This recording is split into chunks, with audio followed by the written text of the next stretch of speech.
In this section of my video, again we will be discussing the concept of continuous charge distribution. A continuous distributed charge is a charge which is distributed over a particular surface separated by a very small distance.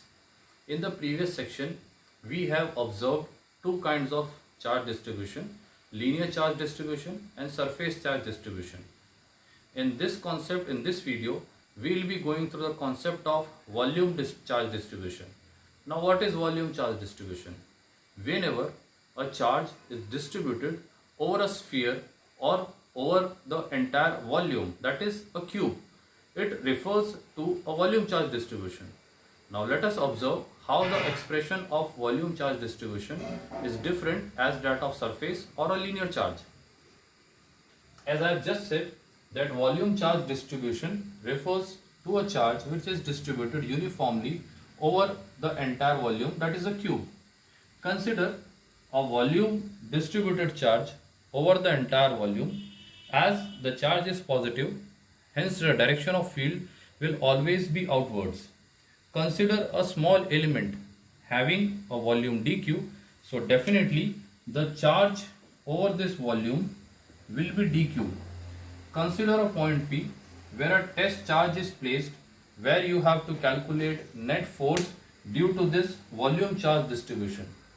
So substituting a small element and calculating the force between the charge of an element and the test charge and integrating it over the entire region will give you the net force. Let's go through the expression. Let us suppose rho be the volume charge distribution, which is expressed as charge per unit volume dq by dv. Again,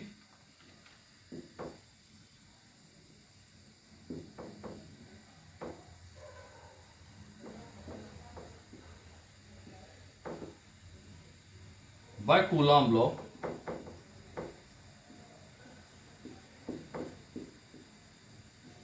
magnitude of force dF is equals to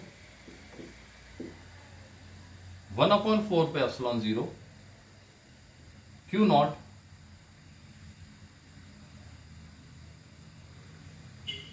dq by r square. Let this be the equation number 2. This dF represents the differential force between that element and the charge which is placed at point P. Now, simplifying this expression, dF equals to 1 upon 4 pi epsilon 0. Substituting dq in terms of charge density, we have rho dV by r square.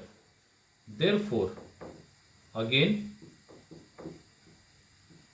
as I had explained earlier, that the magnitude of net force can simply be calculated by integrating this force dF over the entire volume V, q naught upon 4 pi epsilon 0 rho dV by r square over the entire volume. Integration of dF, we yield F q naught upon 4 pi epsilon 0 rho dV by r square. This is the expression of force of a volume charge distribution. In order to convert it into a vector form, we will apply a small unit vector here. So we have just calculated the expression of force between a volume distributed charge and a test charge which is placed at a certain distance from that particular distributed charge. Again, clear this concept that a volume distributed charge represents a charge which is distributed over the entire volume, that is a sphere or a cube. So this equation represents the final expression of force. I hope you have understood this topic well. Thank you.